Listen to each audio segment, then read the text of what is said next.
UPSC civil service 2025નું પરિણામ જાહેર થયું છે. રાજસ્થાન કોટાના અનુજ અગ્નિહોત્રી ટોપર બન્યા છે. 958 ઉમેદવારો ક્વોલિફાય થયા છે. ટોપ 10માં 3 યુવતી પણ છે. upsc.government.in પર ફાઇનલ પરિણામ જાહેર કરવામાં આવ્યું છે. ઊંઝાના સ્નેહ પટેલે 813મો ક્રમાંક મેળવ્યો છે. સ્નેહ પટેલ અમદાવાદ સ્પીપામાં તૈયારી કરતા હતા. ભાવનગરના તુષાર મેડાપરાએ 195મો ક્રમાંક મેળવ્યો છે.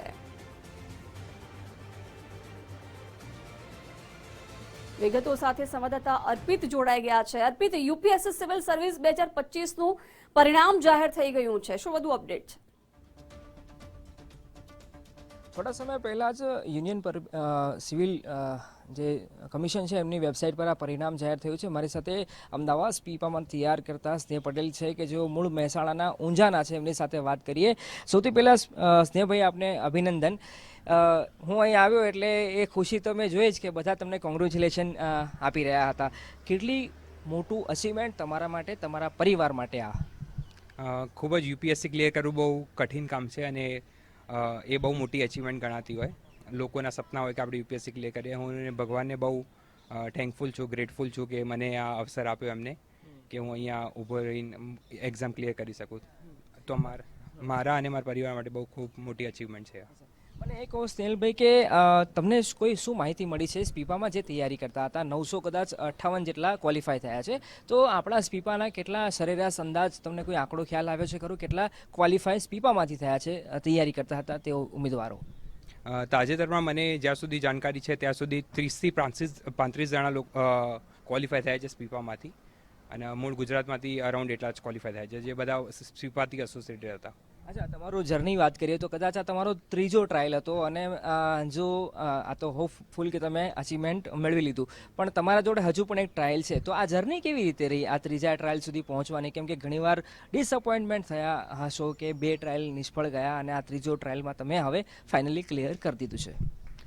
આ જર્ની મેં 2022માં મારી પ્રિપેરેશન સ્ટાર્ટ કરેલી. એમાં ફર્સ્ટ અટેમ્પ મેં 2023માં આપેલો, અને જેમાં મારું પ્રિલિમ્સ ક્લિયર નહોતું થયું, જ્યારે હું બહુ હતાશ થઈ ગયો હતો. પણ એના પછી મેં વિચાર્યું કે હજી ફરીથી એકવાર આપણે ટ્રાય આપીને જોઈએ, કે બિકોઝ યુપીએસસી બહુ એક હાર્ડ એક્ઝામ હોય, તો આપણે એ પ્રમાણે જોઈએ કે એક ટ્રાયમાં ના થયું તો આપણે ફરીથી આપીને જોઈએ. તો સેકન્ડ ટ્રાયમાં મેં પ્રિલિમ્સ આપી, પછી પ્રિલિમ્સ ક્લિયર કર્યા, પછી મેઇન્સ આપી, પછી ભગવાનની દયાથી મેં મેઇન્સ પણ ક્લિયર કરી, એન્ડ પછી નેક્સ્ટ એ વર્ષે મેં ઇન્ટરવ્યૂ આપ્યું લાસ્ટ યર 2024ની એક્ઝામમાં. બટ કોઈ કારણવશથી મારું ફાઇનલ સિલેક્શન નહોતું થયું, તો પછી મેં ત્રીજો ટ્રાય આપ્યો. પછી ત્રીજા ટ્રાયમાં પણ મેં પ્રિલિમ્સ ક્લિયર કરી, મેઇન્સ ક્લિયર કરી, અત્યારે 813 રેન્ક મેં પ્રાપ્ત કર્યો છે. અચ્છા, એ હું બહુ સારી રીતે જાણું છું કે તમે વાત જે કરી, ઉલ્લેખ મેન્શન કર્યું કે પ્રિલિમ્સમાં તમે સમહાઉ ક્વોલિફાય નહોતા થયા. એ સમયે પરિવારમાં પહેલો કોલ કર્યો હશે અને પહેલી વાત થઈ, અને આજે આ રિઝલ્ટ આવ્યા પછી શું વાત થઈ હતી? એ બે કમ્પેર કરવા હોય સીન તો જ્યારે મારું પ્રિલિમ્સ ક્વોલિફાય નહોતું થયું ત્યારે મેં ઘરે સૌથી પહેલાં મમ્મીને કોલ કર્યો હતો, અને મેં કીધું કે મારું ક્વોલિફાય નથી થયું. તો મમ્મી બહુ હતાશ હતી, અને એમના મોઢા ઉપરથી મને એ જોવા મળ્યું કે બહુ હતાશ છે. અને આજે જ્યારે મેં ફોન કર્યો તો પણ મમ્મી રડતા હતા, પણ એ ખુશીના આંસુ હતા. જે પહેલાં દુઃખના આંસુ હતા એ હવે ખુશીમાં કન્વર્ટ થઈ ગયા હતા. રાહ પણ જોતા હશે, કેમ કે તમે પોતે આજે રિઝલ્ટ છે એ ખ્યાલ હશે એટલે તમારા મિત્રોને અહીંયા સ્પીપામાં મળતા હશો, અને તમારા પરિવારવાળા ફોન પર ફોન મેં જોયું, કેમ કે જ્યારે મારું લાઈવ ચાલુ થવાનું હતું ત્યારે તમને મિત્રોના કોલ્સ આવી રહ્યા હતા, અને તમારા પરિવારમાંથી પણ ઘણા બધા કોલ્સ આવી રહ્યા છે. હા, કોલ્સ આવી રહ્યા છે, બધા અભિનંદન કહેવા માટે કોલ કરી રહ્યા છે. અને હું બહુ ભાગ્યશાળી છું કે મને આ અવસર મળ્યો, કે હું આ અચીવમેન્ટ મેળવી શક્યો. ભગવાનને ગ્રેટફુલ છું. પછી બીજા મારા ફ્રેન્ડ્સ જ્યાં સતત મને હેલ્પ કરતા હતા, કે સતત મને સપોર્ટ કરતા હતા, હું એમને પણ ગ્રેટફુલ છું. ચેલેન્જીસ કયા કયા હતા, પડકાર કયા કયા હતા? તમે જે વાત કરી 2 ટ્રાયલ અને ત્રીજા ટ્રાયલ તમે સક્સેસ રહ્યા.